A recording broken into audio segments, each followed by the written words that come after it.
오늘 은혜 받으실 말씀은 갈라디아 5장 13절에서 15절까지의 말씀입니다. 제가 읽어드리겠습니다. 형제들아, 너희가 자유를 위하여 부르심을 입었으나 그러나 그 자유로 육체의 기회를 삼지 말고 오직 사랑으로 서로 종노릇 하라. 온 율법은 내 이웃 사랑하기를 내 자신같이 하라 하신 한 말씀에서 이루어졌느니 만일 서로 물고 먹으면 피차 멸망할까 조심하라. 아멘. 계속해서 우리 갈라디아서를 보는데, 우리는 예수 그리스도의 믿음으로 인해서 이 죄에서 종노릇하던 것에서 벗어나서 하나님의 자녀가 되었고 죄의 권세에서 자유하게 되었습니다. 우리는 이 믿음이 날마다 계속해서 자라나야 됩니다. 자, 우리가 하나님의 말씀을 들을 때에 예수 그리스도를 믿는다라는 이 말의 의미를 나는 예수님을 주로 고백한다. 그러니까 나는 천국은 보장받았다. 마치 부적과 같이 그 예수 그리스도를 믿는다는 이 고백만 있으면 천국 가는 거라 생각하면서 그렇게 믿음을 가지고 살아가는 사람들이 굉장히 많습니다. 그러나 우리는 이 예수 그리스도께서 하신 말씀까지 믿는 것이 이 예수님을 믿는 것이고, 그것을 예수님을 인격적으로 우리가 믿는 것이라고 할 수가 있는 것입니다. 왜 그러냐면 사람과의 관계에서도 이제 우리가 인격적인 교제를 할 때는 저 사람하고 우리가 직장 생활할 때도 마찬가지로 한마디도 말하지 않고 그냥 왔다 갔다 얼굴만 보고 한다고 그것을 교제한다고 하지 않잖아요. 대화를 한번 하고 인사를 할 때도 아침에 이제 만나서 인사할 때도 덕담이라도 한마디 하고, 그다음에 밥을 먹으면서 또 교제를 하면서 이런 식으로 하면서 교제를 얘기를 하는 것이 인격적인 교제라는 것이지, 오가면서 이렇게 이제 지나치면서 그냥 얼굴만 보고 이렇게 하는 것을 교제한다고 말하지 않아요.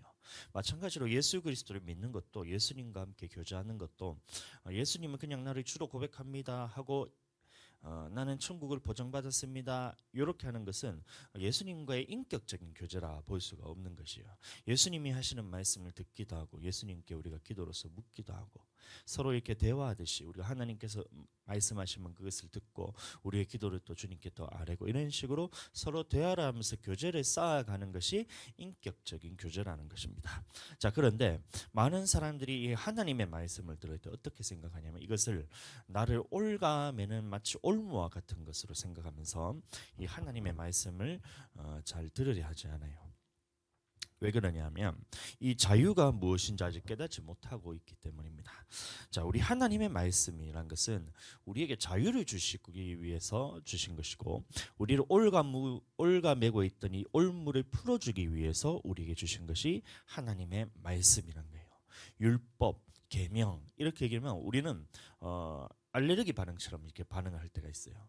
율법, 우리가 하나님의 말씀을 지키며 살아야 됩니다 하면 마치 뭔가 알레르기 반응처럼, 어떻게 하나님의 말씀 우리가 다 지키면서 살 수 있어요? 율법적인 거 아니에요? 율법주의 아니에요? 이러면서 속에서 막 이제 부글부글 끓어오르는 것들이 있어요.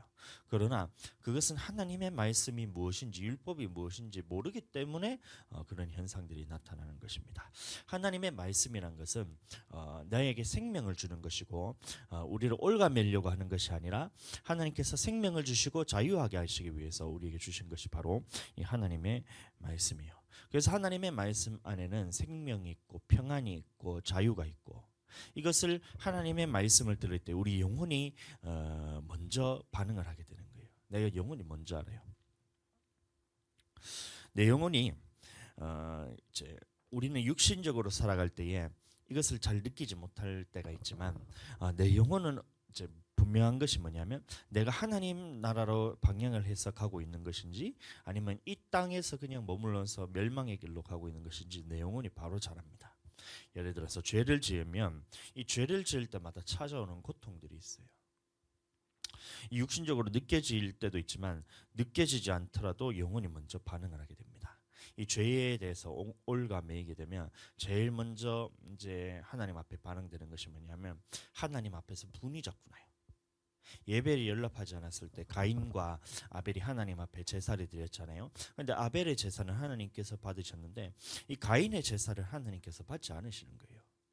다시 말하면 이 삶이 악하고 하나님 앞에 구별된 물질을 드리지 않아서 하나님 앞에 연락되는 예배를 드리지 않자 이 가인이 가장 먼저 했던 반응이 뭐냐면 이 하나님 앞에서 분이 일어나는 거예요. 마찬가지로 이게 죄를 지으면 우리는 우리 안에서 올라오는 이 하나님 앞에서 죄악된 것들, 분나는 것들, 찝찝한 것들, 이런 것들이 내 속에서 계속 올라오면서 내 영혼이 가장 먼저 반응하게 됩니다. 이런 것들이 자꾸 나를 사로잡아 가려고 그래요.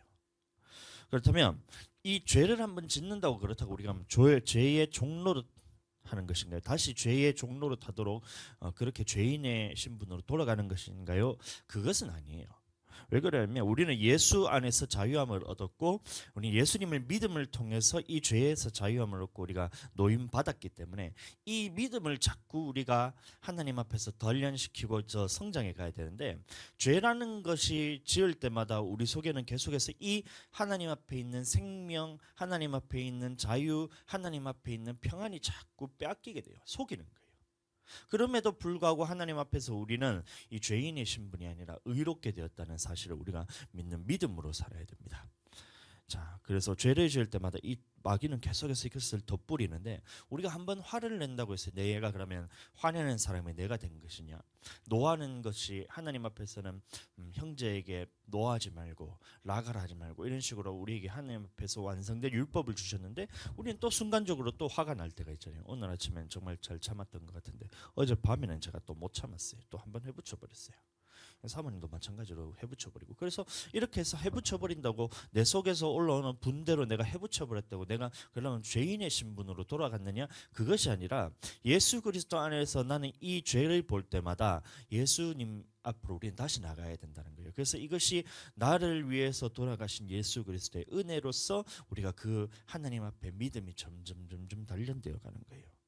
새 사람이 되었으니 화를 내는 것이 내가 아니라고 자꾸 선포하셔야 돼요. 분이 나는 것이 내가 아니다. 무언가 이 사람이 나에게 요구를 하는 것에 대해서 나도 이 사람한테 바라는 것이 있기 때문에 이것을 해붙여버리면서 뭔가 내 뜻대로 되지 않았을 때 올라오는 이런 분 같은 것이 해붙여버린다 해서 이것이 나냐? 그것이 아니라 나는 하나님 앞에서 새 사람을 입은 것이 나고 이것은 내 속에 거하는 죄라고 얘기를 하셔야 돼요. 내가 아니라고 자꾸 선포하셔야 됩니다. 했다 할지라도 내가 아니라고 선포하는 것이 예수 그리스도를 믿는 믿음이에요. 그리고 그 안에서 우리가 자유롭고 평안과 생명을 얻어야 되는 것이지, 한번 내가 화를 냈다고 내가 화내는 사람이냐, 내가 근본적으로 다시 죄인으로 돌아갔냐, 이것은 마귀가 주는 것이고 죄책감을 주면서 나를 사로잡아 가려는 이 하나님 앞에서 오는 이 고통들이 있어요. 그래서 우리는 죄를 지을 때마다 내 영혼이 가장 먼저 반응하게 되는데, 여러분들 그럼에도 불구하고 예수 그리스도 안에서 다시 사함을 받고 하나님 앞에 깨끗함을 입고 다시 한번 우리가 하나님 앞에 다시 일어설 때는 또다시 새로운 하나님 앞에 재창조로서 하나님 앞에 새 피조물이 되는 거예요. 이 믿음으로 여러분들 사셔야 돼요. 언제까지 살아야 되냐면, 아브라함이 나이가 들고 태가 끊어지고 그 다음에 이삭을 바칠 때도 그 믿음이 끊어지지 않았던 것처럼 죽을 때까지 이 믿음을 우리가 가지고 살아야 돼요. 그게 예수 그리스도를 믿는 거예요. 죄를 짓는 율법에 대해서 우리가 받아들일 때에 율법을 지어야 천국 가냐 천국 가냐 지옥 가냐, 그것은 1차적인 문제고, 그게 아니라 내가 근본적으로 변화가 어떻게 변화가 되었냐, 어떤 사람이냐에 대한 이 믿음에 대해서 나는 하나님의 말씀에 대해서 순종하는 것이 나다, 나는 불순종하는 것이 내 안에 올라온다 할지라도, 죄가 내 안에 올라온다 할지라도 이게 내가 아니라는 믿음이 예수 그리스도를 믿는 믿음이에요. 이 믿음을 가지고 사셔야 됩니다. 그런데 얼마나 이 죄성이 나를 사로잡아 가려 하고 나를 괴롭게 하려는지 몰라요. 사도 바울도 이 자기 속에 올라오는 이 육신적인 생각들, 이 죄된 본성들이 올라오는 것들에 대해서 굉장히 이 고뇌에 빠져가지고 고민했던 장면이 있어요. 내 것은 아니지만 내 속에 거하는 죄가 나를 사로잡아 오는 것을, 나로 사로잡아 오려는 것을 본다 그랬어요. 로마서 7장 23절 제가 말씀 읽어드리겠습니다. 내 지체 속에서 한 다른 법이 내 마음의 법과 싸워 내 지체 속에 있는 죄의 법으로 나를 사로잡는 것을 보는도다, 이렇게 말하고 있어요. 여러분들, 그래서 우리 속에 있는 이 죄성들, 죄들이 올라올 때마다 여러분들 자기 자신을 싫어하시면 안 돼요. 마귀가 노리는 것이 그겁니다. 우리 죄성이 자꾸 올라올 때마다 우리는 어떻게 생각하냐면, 나 자신에 대해서 자꾸 초점을 맞추면서 낙심하면서 내 자신을 싫어하면서 하나님 앞에 사랑하지 못하고 하나님 앞에서 나는 죄인인가 봐. 여전히 죄인의 모습으로 돌아간 것 같고 다시 한번 죄인의 신분으로 내가 다시 이제 죽음의 사망에 내가 다시 사로잡혀 가는 것이 나인 것처럼 자꾸 빼앗아 가려고 마귀가 집어넣을 때 이게 내 건 줄 알아요. 그래서 이것을 붙드는 순간 내가 싫어지고 죄가 하나님 앞에 내가 죄인인 것 같고 구원받지 못한 것 같은 이런 계속해서 마귀가 주는 찝찝한 것들이 내 속에 올라오게 됩니다. 그런데 이런 죄들이 올라올 때마다 죄성들이 올라올 때마다 나는 그러면 어떻게 해야 되냐면 나 자신을 더 사랑해야 돼요. 예수 그리스도 앞에서 감사함으로 나아가야 됩니다. 공고한 나의 인생에 대해서 가련하게 여기고 이 죄가 올라오는 이 죄를 싫어해야 되고 육신에 올라오는 이 육신의 생각을 싫어해야 되고 말씀에 불순종하는 이 마귀를 내가 싫어해야 되지 마귀 사단 귀신에 대해서 내가 대적하고 싫어해야 되는 것이지 내 속에 이 죄성이 올라온다고 해서 내가 그런 사람인가라고 이렇게 딱 결탁해서 나를 싫어하게 돼버리면 그때부터 신앙생활에 대해서 그 톱니바퀴가 어긋난 것처럼 이게 맞물리지 않으면 돌아가지 않잖아요. 헛돌기 시작합니다. 신앙생활이 헛돌기 시작해요. 죄는 분명히 마귀가 주는 것이고 죄성이 올라오는 것이 내가 아니라 생각해야 되는데 이 죄에 대해서 내 것이라 생각하고 죄성이 내가한테 올라올 때마다 이것이 내 것이라 생각하는 순간 이 톱니바퀴가 딱 어긋나면서 헛돌기 시작해요. 신앙이 자라지도 않고 여전히 계속해서 나는 예수 그리스도를 믿었음에도 불구하고 지옥 갈 것 같고 하나님 앞에서 자유가 빼앗기고 평안이 빼앗기고 사랑이 빼앗기면서 헛돌기 시작합니다. 이런 모습이 내 안에 보일 때마다 예수 그리스도께 감사해야 되는 거예요. 사도 바울이 얘기합니다. 로마서 7장 24절 오호라 나는 곤고한 사람이로다. 이 사망의 몸에서 누가 나를 건져내랴 우리 주 예수 그리스도로 말미암아 하나님께 감사하리로다. 그런즉 내 자신이 마음으로는 하나님의 법을 육신으로는 죄의 법을 섬기노라 이런 말하고 있어요. 사도 바울도 마찬가지로 내 마음이 계속해서 이 죄된 본성이 올라올 때마다 이것을 나를 자꾸 사로잡아 가려 하고 나를 얽어매려는 이 모습을 보았다는 거예요. 사도 바울이. 그래서 로마서를 쓰면서 로마서는 제가 잠깐 설명해 드리면 나중에 다시 이제 정확하게 제가 다시 처음부터 다루겠지만 로마서가 쓰여진 배경은 뭐냐면 이 사도 바울이 선교 여행을 다 마무리하고 이제 로마에 가서 교회를 개척하기 위해서 이제 쓴 편지예요. 그래서 이제 갈라디아에서부터 시작해서 저기 고린도 지방에 있는 교회, 그다음에 안디옥 지방에서 전체 이 소아시아 지역에 있는 이런 교회들마다 전부 다 그곳에마다 지도자들을 다 이제 세우는 거예요. 디모데부터 시작해서 뭐 일루아노부터 시작해서 이렇게 쭉 해서 제자들을 다 세워놓고 그 이 하나님 앞에서 세워졌던 이 성도들에게 이제 얘기를 한 겁니다. 우리가 이제 로마에 가서 그곳에서 교회를 개척해서 우리 성도들이 모여서 함께 교회 안에서 함께 신앙생활하면서 살자라는 것을 사도 바울이 그 편지를 쓰는 거예요.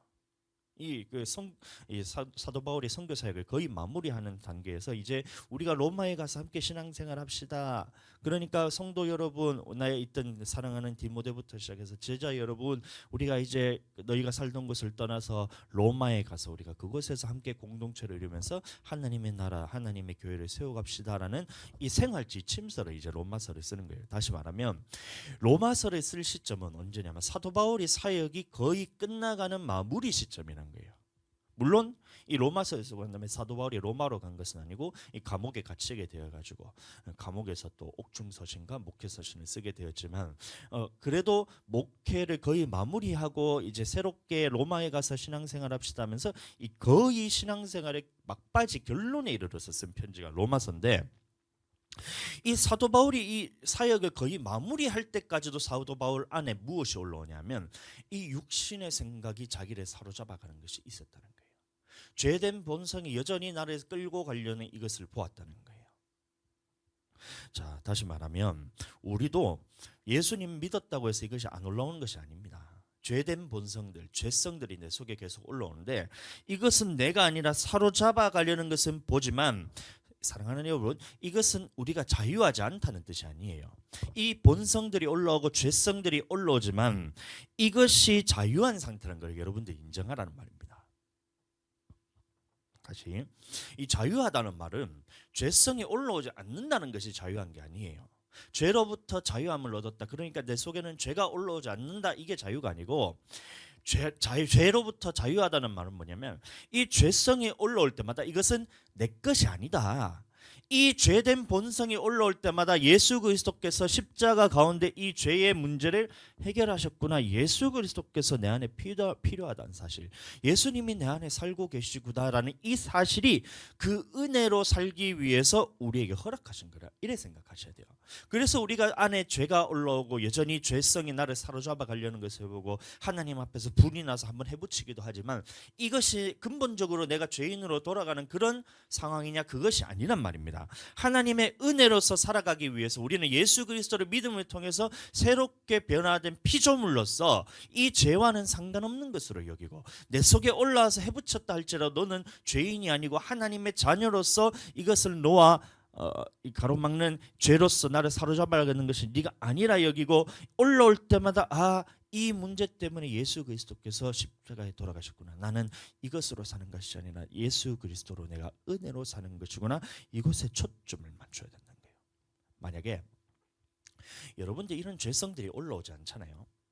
예수님을 딱 믿고 난 다음에 아주 이제 드라마틱하게 극적으로 예수님을 딱 믿었더니만 예수님하고 완전히 똑같이 돼버려가지고 막 뭐 화도 안 나고, 예수님도 화가 났는데, 사도 바울도 마찬가지로 끝까지 이제 내 속에서 본성이, 죄의 본성이 나를 사로잡아 가려고 하는 것을 보았다 했는데, 예수님 딱 믿었더니만 마치 나는 아무것도 죄의 유혹을 받지 않는 것처럼, 마치 낙원에서 천년왕국에 있는 것처럼. 그래, 죄와 싸움이 없잖아요. 그렇게 되면 어떻게 되냐면 내 속에 있던 이 죄의 본성들이 발견되잖아요. 다시 말하면 이것을 즐기다가, 죄가 내 속에 거한다는 말은, 내 안에 있다는 말은 뭐냐면 이것이 드러나게 되어 있다는 것인데, 드러나지 않게 된다면 이것과 함께 즐기다가, 죄와 함께 즐기다가 마침내 마지막에 결과가 내 영혼이 멸망으로 가게 된다는 거예요.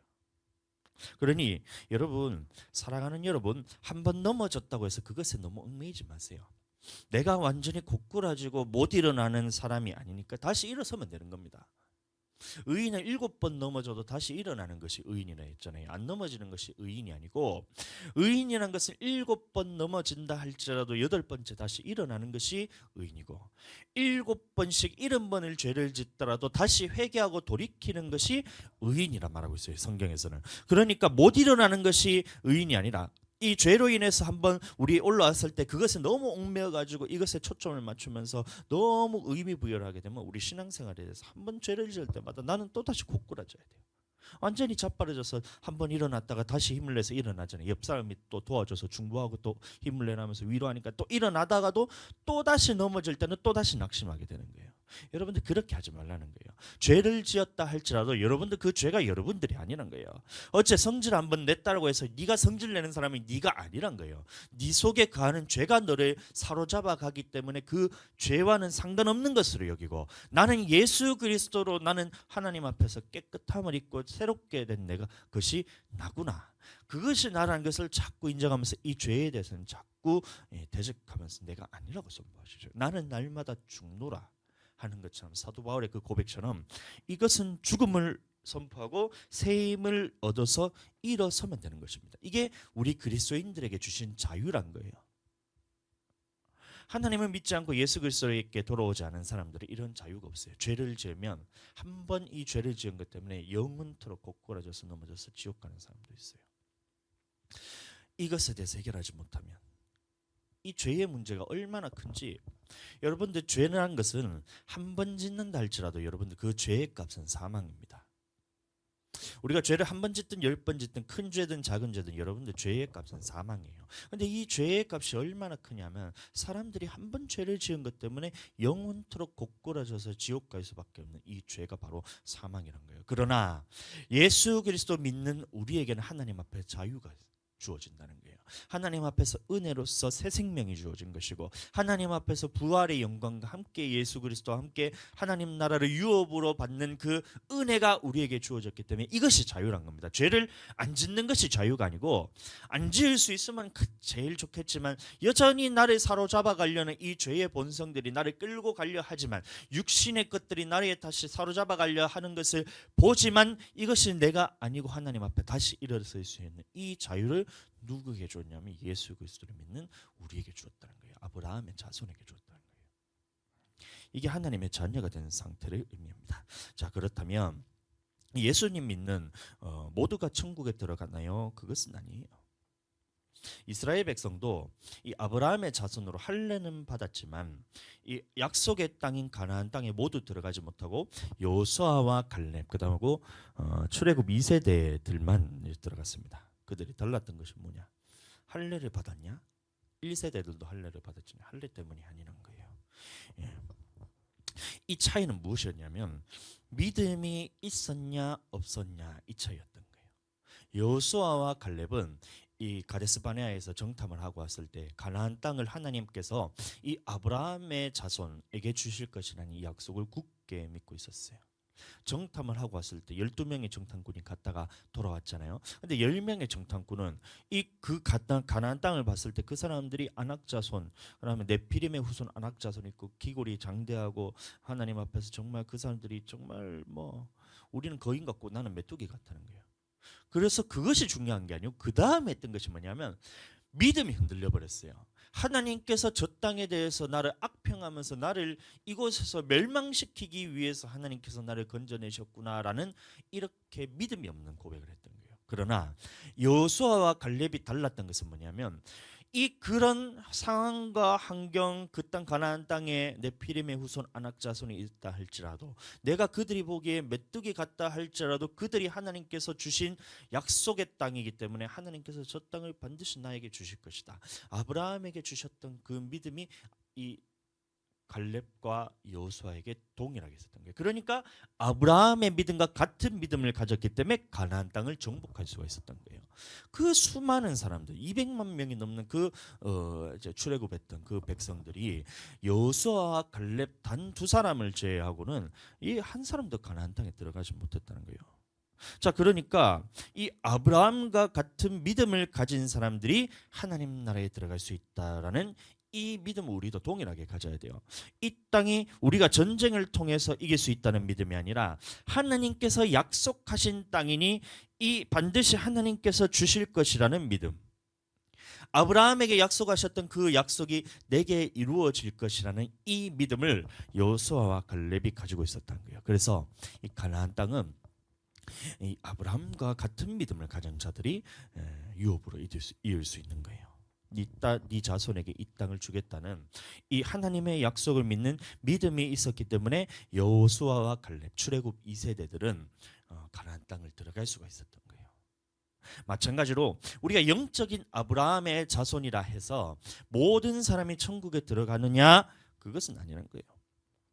하나님께서 천국을 우리에게 주시겠다는 이 약속을 믿는 믿음이 있는 사람들만 들어가는 거예요. 여호수아와 갈렙은 이 아브라함의 자손으로 택하심 받은 그 이유에 대해서 분명히 알았어요. 아브라함의 자손은 아브라함의 믿음과 같은 믿음을 가진 사람이 아브라함의 자손이다 라는 이 믿음을 여호수아와 갈렙은 가지고 있었다는 겁니다. 창세기 18장 19절 내가 그로 그 자식과 권속에게 명하여 여호와의 도를 지켜 의와 공도를 행하게 하려고 그를 택하였느니 이는 나 여호와가 아브라함에게 대하여 말한 일을 이루려 함이리라 이런 말을 했어요. 그러니까 여호수아와 갈렙은 이 가나안 땅을 아브라함에게 자손에게 주시겠다는 이 약속을 믿었는데 그 약속의 땅에 들어가기 위해서 어떻게 해야 된다는 이 말씀에 대해서 분명히 알았던 거예요. 아브라함을 택해서 믿음의 조상으로 삼으신 이유가 뭐냐? 그 자손들이 여호와의 도를 지켜 의와 공도를 행하게 하기 위해서. 그래서 정탐을 할 때도 그 믿음이 흔들리지 않았다는 거예요. 40년 후에 이제 가나안 땅에 들어가야 되는데 40년 전에 정탐을 하고 들어왔을 때도 모든 사람이 악평하면서 이스라엘 온 회중이 하나님을 대적하고 하나님에 대한 믿음이 없이 원망을 하면서 모세와 아론에게 대적을 했을 때도 여호수아와 갈렙은 이 믿음이 흔들리지 않았던 거예요. 하나님 앞에서 우리가 택하심 받은 이유가 뭐냐? 아브라함을 믿음의 조상으로 택하신 이유가 뭐냐? 이 아브라함과 같이 하나님의 말씀에 대해서 의와 공도를 듣고 지켜서 행할 때에 이 약속의 땅을 이 약속의 땅을 누구에게 주시냐면 하나님의 의와 공도를 지켜 행하는 자들에게 하나님께서 이 약속의 땅을 허락하셨으니 여호수아와 갈렙은 그 믿음이 있었던 거예요.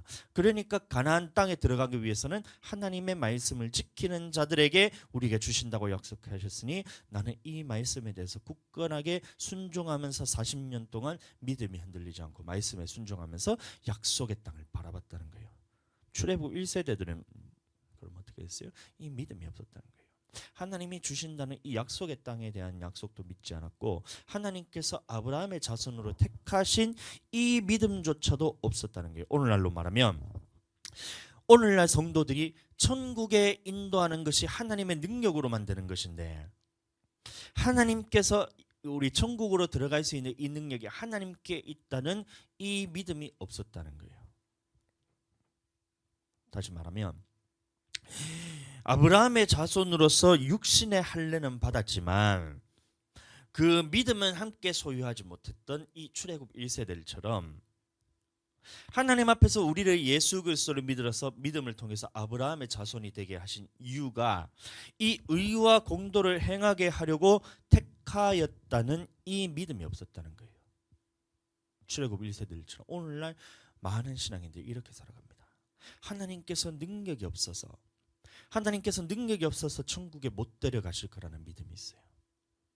하나님께서 이 천국을 약속하신 것이 아브라함의 믿음과 같은 믿음을 가진 이 자손들에게 주신다는 이 약속이 있는데 이 말씀에 대해서 믿지를 못하는 거예요. 그러니까 아브라함과 같은 믿음이 없는 거예요. 아브라함의 믿음은 뭐냐면 나의 자손에게 하나님께서 이 땅을 택하여 주시고 그 다음에 택하신 이유가 뭐냐? 의와 공도를 행하게 해서 하나님 나라 백성을 삼아서 이 능력을 갖추게 해서 하나님 나라에 들어가게 하시는 것인데 이 능력을 갖추게 하는 것 또한 하나님께서 주시는 것인데 이것을 믿지 못했다는 거예요. 오늘날 신앙하는 신앙인들이 예수 그리스도를 믿는다는 많은 신앙인들이 하나님 나라의 천국에 들어가기 위해서 이 자격을 갖추게 하는 것이 뭐냐면 우리를 하나님의 말씀에 듣고 순종하는 사람으로서 변화시켜 주는 거예요. 율법을 들었을 때 그것이 나에게 짐으로 느껴지는 것이 아니라 올무로 느껴지는 것이 아니라 하나님 앞에서 죄로 사로잡아 가려는 이것에 대해서 끊어버리고 하나님께서 죄에서 자유함을 얻고 우리 하나님 앞에서 평안을 얻고 하나님의 약속에 대해서 지킴을 통해서 천국에 들어가게 하는 이 능력을 우리에게 주신다는 이 약속을 하셨는데 이것에 대한 믿음이 없다는 거예요. 그러니까 우리가 살아가면서 율법에 대해서 하나님의 말씀에 대해서 지키면서 우리가 살 수가 없다는 믿음을 오늘날도 많은 신앙인들이 갖고 있는 겁니다. 그래서 40년 광야 생활 동안에 출애굽 1세대들이 어떻게 했어요? 우상 숭배하고 음행하고 주를 시험하고 원망해서 이 40년 광야 생활 동안 다 멸망을 받았어요. 오늘날도 마찬가지입니다. 광야 생활이란 것은 오늘날 교회 생활이에요. 근데 신앙인들이 크리스천들이 예수 그리스도를 믿으면 하나님의 나라에 대해서 약속의 땅에 대해서 주신다는 약속을 이것을 믿었음에도 불구하고 이 가나안 땅에 출애굽에서 나왔던 사람들이 가데스 바네에서 정탐을 하기 전까지 하나님의 약속을 땅을 향해서 걸어갔잖아요. 그럼에도 불구하고 그 하나님의 약속의 땅 문턱에서 정탐을 하고 왔을 때는 저거 천국에 가나안 땅에 내가 들어가지 못할 것이야 하면서 그 믿음을 포기했잖아요. 오늘날도 마찬가지입니다. 이 광야 생활을 하게 하시는 궁극적인 이유는 뭐냐면 나의 영혼을 천국으로 하나님 앞에서 인도하여 드리기 위해서 하나님께서 나를 인도하여 내셨는데 천국 문 앞에 다가서 보니까 이 천국에 대해서 내가 들어가지 못할 것 같다는 믿음을 가지는 거예요. 왜요? 자기 자신을 보니까 하나님 앞에서 이 천국에 들어갈 수 있는 자격이 없는 것처럼 생각이 드는 거예요. 하나님께서는 너를 그 올라오는 죄가 너가 아니라 그러는데 한번 네가 죄를 지었다고 해서 그게 네가 아니라 그러는데 나는 여전히 이 죄를 짓는 것이 나라고 생각하는 이 믿음을 가지고 살아가는 거예요. 원망하는 것이 난 줄 아는 거예요. 주를 시험하는 것이 난 줄 알고 음행하는 것이 난 줄 알고 우상 숭배하는 것이 난 줄 알고 이것이 나라고 착각하면서 이 믿음을 가지고 살아가니까 하나님 앞에서 변화되고 새롭게 되었다는 예수 그리스도를 통해서 의롭게 되었다는 이 믿음에 대해서는 버려버리고 자기 믿음을 가지고 살아가는 거예요. 아브라함은 예수 그리스도를 통해서 너가 의롭게 되었다는 이 믿음을 가지고 살아라는 건데 올라오는 죄가 네가 아니라는 이 믿음을 가지고 살아라는 건데 한번 네가 죄를 지었다고 해서 그 죄가 네가 아니라고 하는 그 믿음을 가지고 살아라는 건데 하나님의 말씀에 대해서 불순종하고 싶은 마음이 올라온다 할지라도 이거는 네가 아니고 네 속에 거하는 죄니까 이거는 버려버리고 예수 그리스도를 믿는 믿음만, 하나님께서 너를 새롭게 하셨다는 그 믿음만 붙들고 살아라는 이 예수 그리스도를 통해서 의롭게 되는 이 믿음을 너에게 주었는데 사람들이 이것을 택할 줄 모르는 거예요. 여전히 죄가 자기인 줄 알아요. 그러니 천국 문 앞에 갔을 때에 아브라함과 같은 믿음을 있는 자들이 들어가게 되는데 이 믿음에 대해서 버리는 거예요. 우리도 예수님 믿기 전에는 모두가 다 하나님의 말씀에 벗어나서 죄의 종로로 됐기 때문에 자유할 수가 없는 거예요. 그런데 예수님은 믿음에도 불구하고 이 죄에 대해서 자유하지 못한 사람들이 얼마나 많은 줄 몰라요. 마치 이 죄의 종로로 타는 것이 나인 줄 알고 착각하기 때문에 이 자유가 계속해서 빼앗기는 거예요. 그러나 사랑하는 여러분, 우리는 예수 그리스도의 믿음을 통해서 의롭게 된 것이 나고 하나님 앞에서 죄로부터 자유한 것이 나라는 여러분들 그 믿음을 다시 회복하시고 그 믿음으로만 살게 되기를 축복합니다. 여러분들 죄 짓는 것이 사람들이 자꾸 자유라고 생각합니다. 그러니까 하나님의 말씀에 대해서 나를 볼 때는 내 속에서 사로잡아 가려는 이 악한 죄된 본성들이 자꾸 올라오니까 이 죄 짓는 것이 자유한 줄 알아요. 아닌데 이 죄 짓는 것이 자유한 게 아니고 하나님 앞에서 의롭게 되고 말씀 안에서 새롭게 되는 것을 믿는 믿음이 자유인데 이 내 속에서 올라오는 죄성이 올라오니까 자꾸 죄 짓는 것이 자유한 줄 알아요. 자유롭게 내 마음대로 하는 것이 자유인 줄 알지만 결과를 알고 보면 이것이 얼마나 흉악한 결박을 당한 것인지 몰라요. 이 얼마나 이 마귀에게 결박을 당해서 자유가 빼앗기고 있는 이 상태인지 여러분들 몰라요.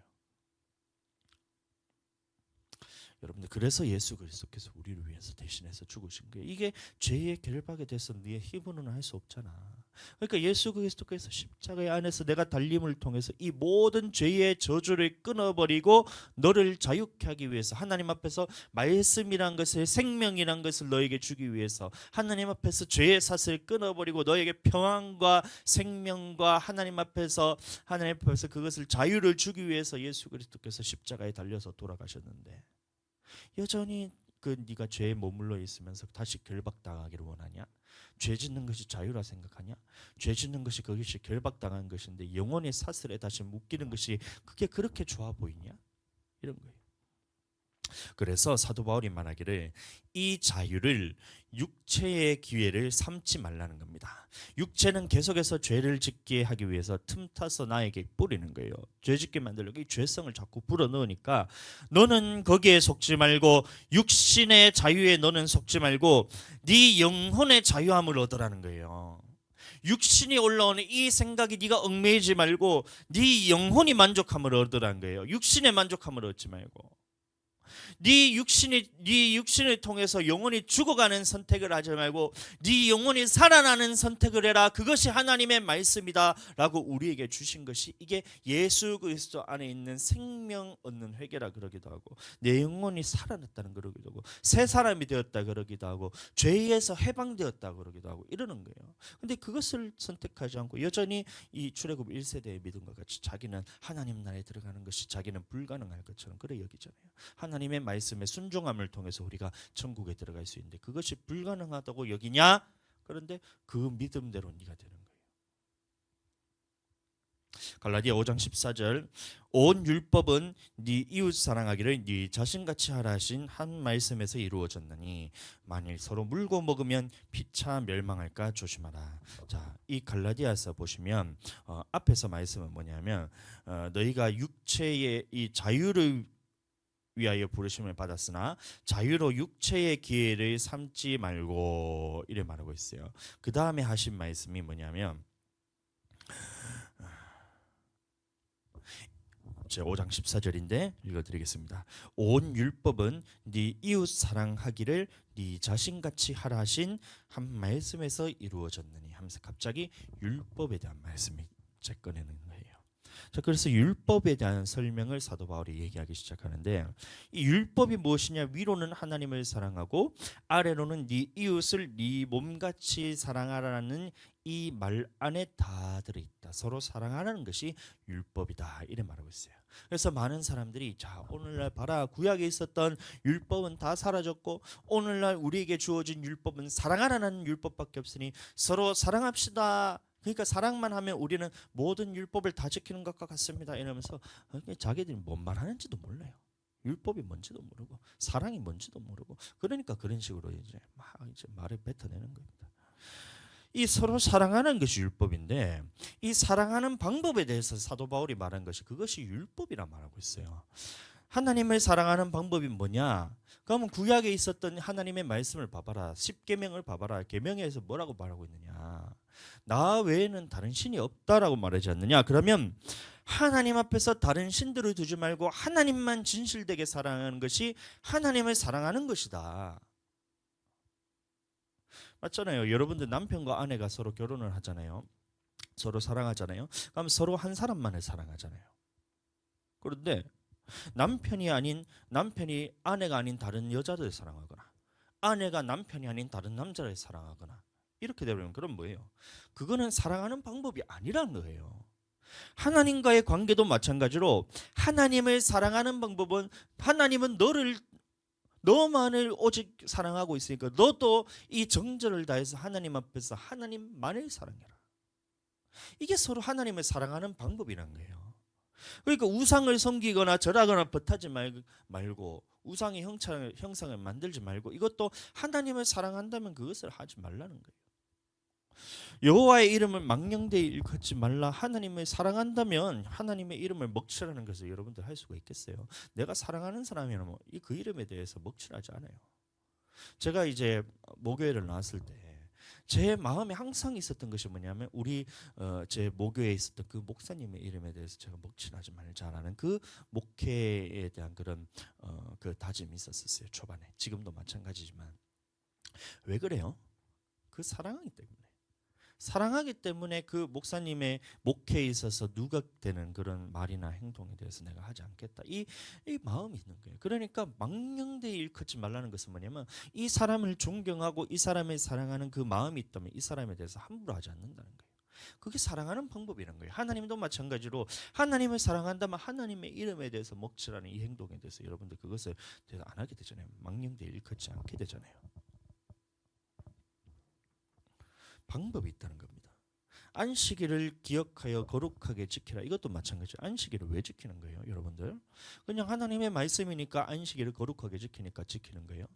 물론 말씀이기 때문에 지키는 것도 있지만, 이런 거예요. 우리가 서로 사랑하는 사람들이 연애할 때 그런 게 있잖아요.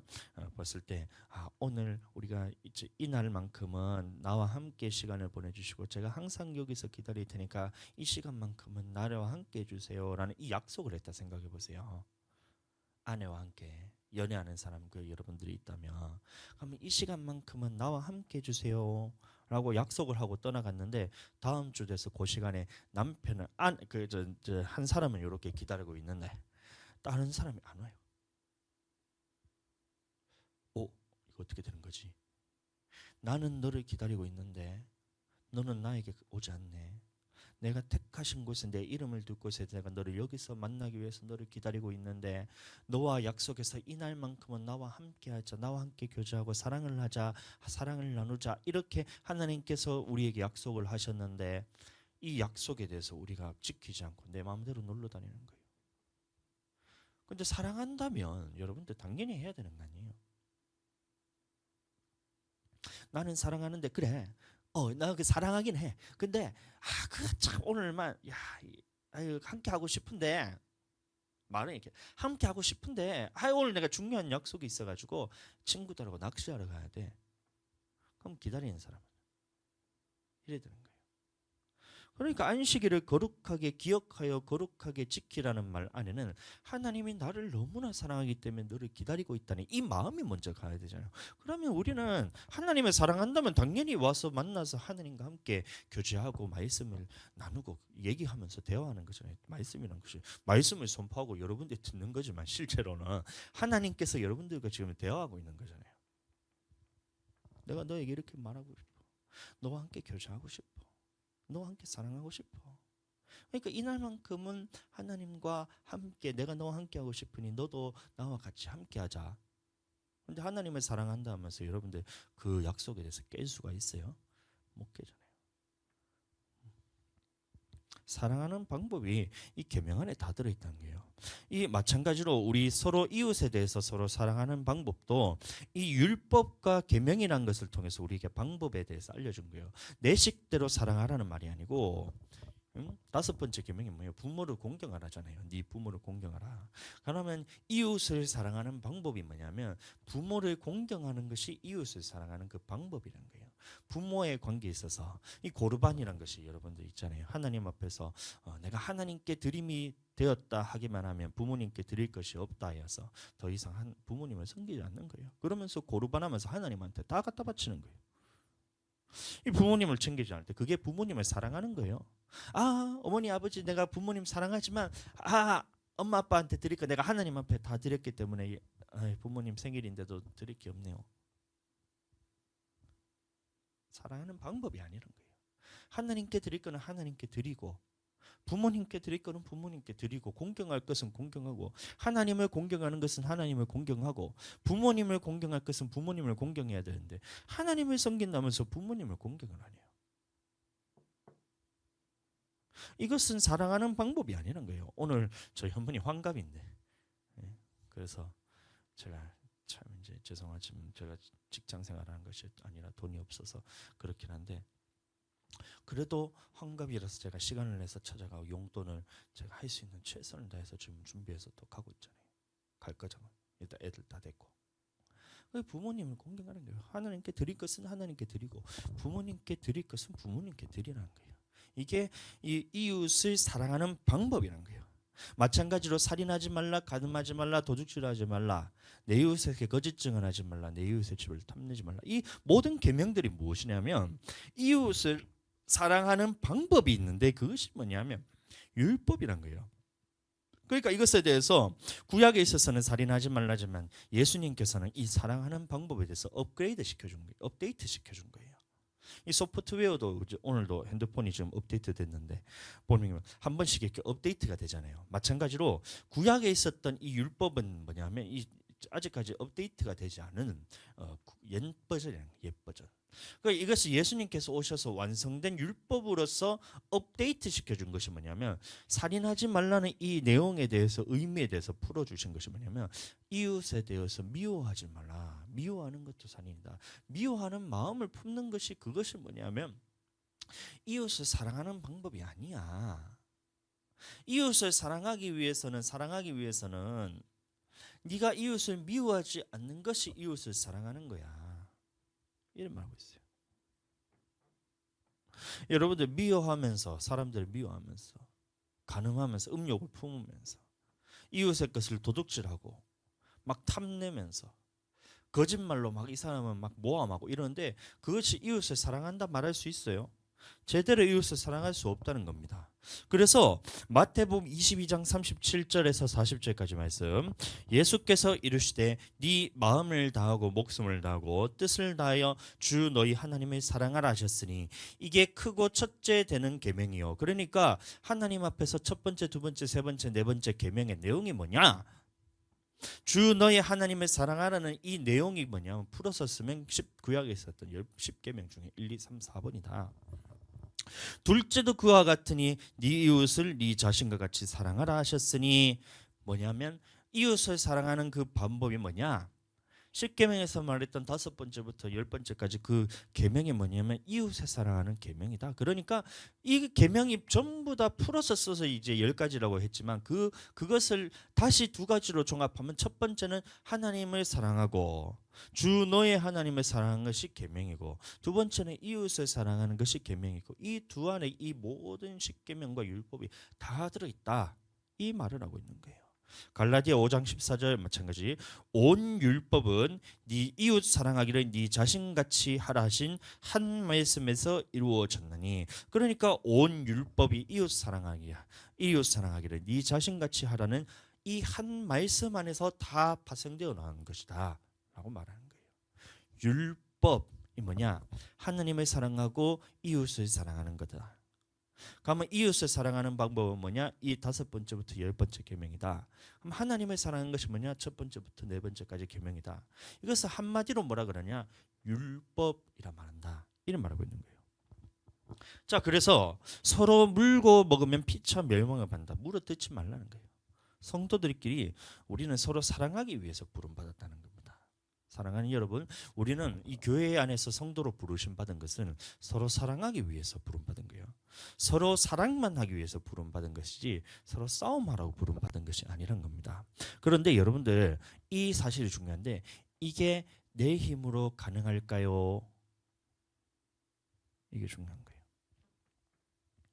지금까지 쭉 했어요. 율법에 대해서 하나님 앞에서 아브라함과 같은 믿음을 가진 사람이 천국에 들어갈 수 있고, 아브라함과 같은 믿음이 가진 이 여호수아와 갈렙처럼 하나님 나라에 대한 약속에 대해서 사모함을 받은 사람들, 그 다음에 이 땅에 살면서 하나님의 말씀을 지키면서 사람들이 천국에 들어갈 수 있는데, 이 율법이 뭐냐면 서로 사랑하라는 것인데, 성도들끼리 서로 사랑하는 거예요. 물고 뜯지 말고 피차 멸망받지 않도록 조심하라는데, 이 서로 사랑하라는 이 내용에 대해서 사도 바울이 얘기하는 겁니다. 이게 네 힘으로 가능할까?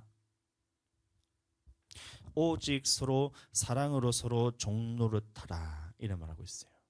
서로 사랑으로 서로 종노릇하라 하는데, 그런데 여러분들 내 생각대로 해보시면 그게 사랑이 아니라는 말이에요. 그러면 종노릇하라는 것인데, 여러분들 종노릇하는 게 쉬운가요? 보세요. 이 종은 뭐냐면 예만 하는 것이 종이에요. 주인이 얘기했을 때, 주인이 무언가 시켰을 때 종은 뭐냐면 예하는 게 종이에요. 주인이 뭔가 시켰어요. 종이 싫은데요, 하기 싫은데요, 안 하는데요, 이렇게 해버린 순간 그때부터 매타작이 시작되는 거예요. 응? 타작이 시작. 이 종이란 말은 뭐냐면 무언가 시켰을 때에, 주인이 무언가 시켰을 때에 예하고 순종하는 것이 종이에요. 그런데 사도 바울이 말하기는 뭐냐면 너희는 서로 사랑으로 종노릇하라고 말하고 있어요. 이 예하는 순간 우리는 하나님 앞에 종이란 말은 뭐냐면 예하는 것이 종인데, 아니요 하는 순간 우리는 매를 맞게 돼요. 예수님께서도 우리에게 종의 형체로 오셨다는 말이 뭐냐면, 이 종의 형체를 가지사 사람같이 되셔서 낮추시고 죽기까지 복종하셨으니 곧 십자가에 죽으심이라, 이래 말하고 있죠. 그러면 종이란 말은 뭐냐면 나를 낮추고 죽기까지 복종해서 하는 것이 종인데, 이 오늘 갈라디아에서 말씀을 볼 때 성도들에게 말할 때 성도들이 서로 사랑으로 종노릇하래요. 다시 말하면 우리가 성도들 간에 교제를 할 때에 100번 생각해도 내가 맞아요. 1000번 생각하고 아무리 생각해도 내가 맞아요.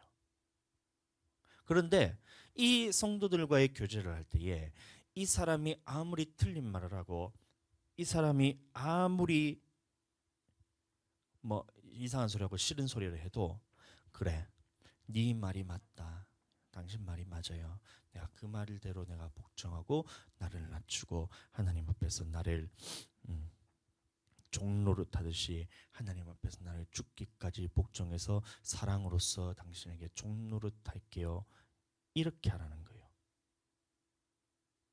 사도 바울의 결론이, 근데 만일 서로 물고 먹으면 피차 멸망할까 조심하라는 거예요. 자, 성도들에게 말한 겁니다. 사랑하는 여러분, 우리는 서로 사랑으로서 종노릇하기 위해서 이 교회로 부르심 받았어요. 성도로서 부르심 받았어요. 그런데 사랑만 하기 위해서 우리는 하나님 앞에서 부르심을 받았는데 다툼이 있어서는 안 된다는 것인데, 이게 우리 힘으로 가능할까요? 말하고 있는 거예요, 사도 바울이. 예수 그리스도를 믿음을 통해서 우리는 함께 아브라함의 자손이 되고 함께 천국의 유업으로 받을 자가 우리인데, 그러면 성도로서 부르심 받았는데, 성도로 부르심 받은 이유가 뭐냐면 서로 사랑으로서 서로 종노릇하기 위해서. 다시 말하면 이 사람들과의 관계에 있어서 내가 죽기까지 이 사람 앞에서 내가 나를 낮추고 이 사람을 높여주는 이 일을 하기 위해서 성도로서 부르심 받았다는 거예요. 그런데 이 일이 네 힘으로 가능할까? 사도 바울이 말하고 있는 겁니다. 그래서 말하는 것이 사도 바울 그 갈라디아 5장 16절 말씀, 내가 이르노니 이래 말한 거예요. 율법 안에서 너희가 율법 안에서 할례를 통해서 너희가 아브라함 자손 된 거 아니지. 너희가 아브라함의 자손이라면 아브라함의 같은 믿음과 같은 사람이 되어야 되는 것이 아브라함의 자손이지. 그럼 아브라함의 자손이란 것이 뭐냐? 하나님 나라에 대한 그 천국에 대한 사모함을 가지고 천국에 들어갈 것이라는 믿음을 가졌던 것이고, 그러면 이 땅에 살면서 그 천국의 자격을 갖추는 것 또한 하나님께서 그 의와 공도를 지켜 행하게 하는 것 또한 하나님께서 능력을 주셔서 내가 그것이 가능하다는 이 믿음을 가지고 살았던 거지. 그리고 죄에 대해서는 자유하고 이것 죄에 대해서 올라오는 죄의 본성이 나라고 여기지 않고 예수 그리스도를 통해서 의롭다는 믿음을 가지고 살았던 이 믿음을 가진 것이 아브라함의 믿음이지. 그런데 그 아브라함의 믿음을 가진 자들은 무엇을 하냐면 성도들 간의 교제를 할 때에 서로 사랑으로서 종노릇하는데, 종노릇한다는 것이 뭐냐? 이 사람을 높이고 나를 낮추되. 어디까지 낮추냐? 내가 죽기까지 낮춤을 통해서 이 사람을 세우면서 사랑하는 이것을 하기 위해서 성도로 부름받았는데, 네가 이것을 네 힘으로 할 수 있어? 아니야. 성령을 따라 행하지 않으면 이게 불가능하던 거예요. 갈라디아 5장 16절, 내가 이르노니 너희는 성령을 따라 행하라. 그리하면 육체의 욕심을 이루지 아니하리라. 그러니까 교회에서 성령 충만하지 않으면 여러분들은 사랑을 할 수가 없어요. 교회에서 여러분들 하나님의 말씀대로 우리가 계명대로 사랑을 해야 되는데, 요한 1서 보시면 계명대로 서로 사랑하라 그랬잖아요. 사랑은 이것이 너희가 계명대로 지키는 것이라 했잖아요. 그럼 계명 안에는, 그 말 안에 하나님 앞에서 이 사람들을 사랑하는 방법들이 다 들어있다는 거예요. 그리고 이것에 대해서 사도 바울이 한마디로 무엇이냐면, 네가 성도들과의 교제를 할 때에 사랑으로서 네가 종노릇하는 이것이 계명이다. 네 마음대로 사랑하지 말고, 사랑이란 것은 뭐냐면 이 사람을 높이고 이 사람을 앞에서 주인으로 생각하고 이 사람을 성도로서 높이고 나는 이 사람 앞에서 사랑으로서 종노릇하고 죽기까지 나를 낮추고 복종시키는 것이 뭐냐면 사랑하는 방법이란 거예요. 근데 이거는 내 힘으로 가능한 게 아니란 거예요. 어제도 제가 말씀드렸잖아요. 제가 이 속에서 올라오는 분을 제가 또 이기지 못하니까요. 뭐예요? 그러면 내가 그러면 또 죄인이냐? 그게 아니고 하나님 앞에서 또 내 속에 이런 죄성이 드러났다는 것은 예수 그리스도가 아직 내게 필요하다는 거예요. 너무나 감사하잖아요. 여러분들도 마찬가지입니다. 죄성이 드러났을 때 여러분들 그것이 나를 멸망시키기 위해서 드러나는 것이냐? 그게 아니에요. 예수 그리스도께서 아직 나에게 필요한 것이구나. 아직 내게 예수 그리스도에 대한 믿음이 아직 남아있구나. 감사다. 그쪽으로 가는 거예요. 아시겠죠? 그러니까 여러분들, 우리는 서로 사랑할 때에, 성령 안에서 기도할 때 이 부어지는 사랑 안에서 또 이것이 한번 드러났다고 해서 계속해서 드러나면 안 됩니다.